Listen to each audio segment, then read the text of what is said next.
Doon sa video ko na shinare ko yung isang Norwegian na babae na 24 years old na namatay sa Norway pagkatapos niyang bumisita sa Pilipinas at nakakuha ng rabies mula sa scratches, mula sa isang tuta na pinaglaruan nila sa isang resort ng mga kaibigan niya.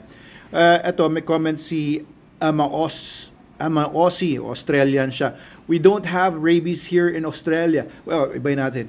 We don't have rabies here in Australia as well. Teka. Scottish yata yun. Dangerous every time I seen some foreigner there touching stray dogs. Sad for all. Teka, nakakainis lang yung accent ko. Hindi ko maintindihan. Anyway, sabi naman nung sumagot sa kanya, wala rin mostly stray dogs kasi hinuhuli agad, sabi. Meron rabies sa Australia, especially raccoons at bats at other wild animals. Domestic mostly wala kasi mandatory and anti-vaccination rabies. Actually, ang Australia talaga, kasama sila sa rabies-free countries. Ito, i-share ko sa inyo yung mga rabies-free countries. Ayan, mula sa isang website, rabies-free countries, ito recognized as rabies-free countries: American Samoa, Antigua, Aruba, Australia, Barbados, Belgium, Bermuda, England, Fiji, French Polynesia, Tahiti, Guam, Hawaii, Ireland, Jamaica, Japan, Malta, New Caledonia, New Zealand, Northern Ireland, St. Lucia, Scotland, Singapore, Sweden, St. Kitts and Nevis, St. Vincent and the Grenadines, Turks and Caicos Islands, United Kingdom, Vatican, Philippines. Hindi kasama yung Philippines. Malabo yan. Pero baka naman kasama sa Pilipinas yung rabies-controlled countries. O kasama yung Pilipinas sa rabies-controlled countries. Tingnan natin, ito daw yung mga countries na Bahrain, Belgium, Belarus, Bulgaria, Canada, Chile, Grenada, Hong Kong, Hungary, Kuwait, Latvia, Qatar, Slovakia, Taiwan, Trinidad and Tobago, UAE, USA, UK. Wala pa rin ang Pilipinas. Hindi, kasama kasi ang Pilipinas sa napakaraming rabies. Number 3 yata tayo ngayon sa buong mundo. Nakakalungkot, di ba? Actually, pagka magdala nga ng aso sa mga rabies high-risk countries kagaya ng Pilipinas, diba, magdadala ka ng aso to Australia, hindi pwede, hindi ganun. You have to bring your dog una, dapat yung aso manggagaling sa low-risk country bago siya makapasok sa Australia. Pero dapat 6 months siya nasa low-risk country. Hindi po nila papayagan yung mga aso from the Philippines pupunta sa Australia.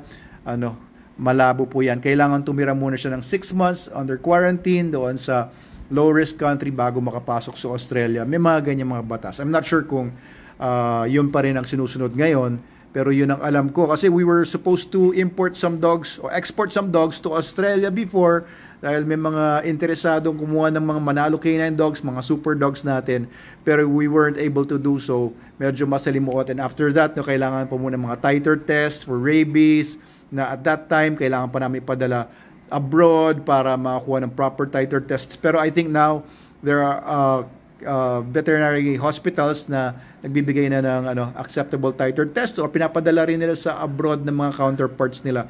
I think vets in practice na kaibigan natin sila Doc Nick Carpio at saka si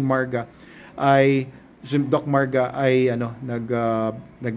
rin ng mga titer tests. I'm not sure kung kay Doc Ferds nagbibigay ka na ba ng anti-rabies titer tests? Kung sino man po ang alam nyo, pakilagay sa comment section sa baba. Pero maganda yung sinabi nung nag-comment next, sabi niya, wala rin mostly stray dogs kasi hinuhuli agad.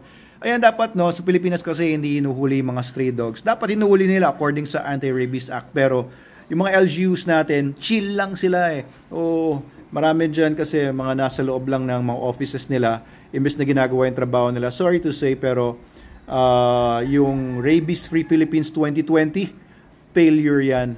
Bureau of Animal Industry, baka pwede naman gawin natin yung trabaho natin. We were asking for an audience we were asking na makipag-meeting sa Bureau of Animal Industry, pero tinanggihan kami.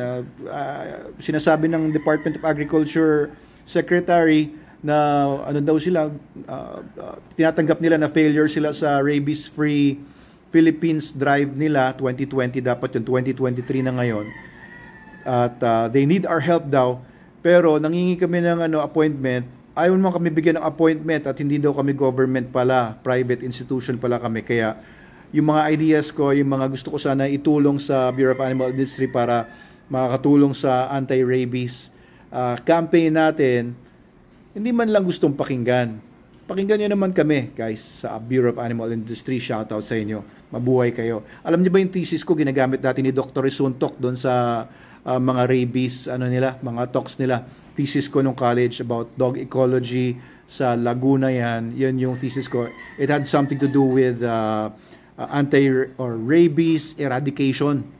Ayan, yan talaga yung gusto kong gawin as a vet, ma-eradicate ang rabies sa Pilipinas. Pero how can we do it if the government itself is not willing to cooperate?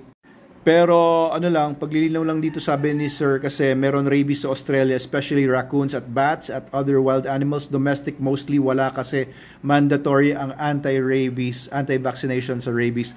Paglilinaw doon, wala talagang rabies sa Australia. Kahit sa mga wild animals, meron sa mga bats, pero related virus lang yun. Hindi siya actual na rabies. Related lang siya. Kapamilya lang. Yan. Kapamilya.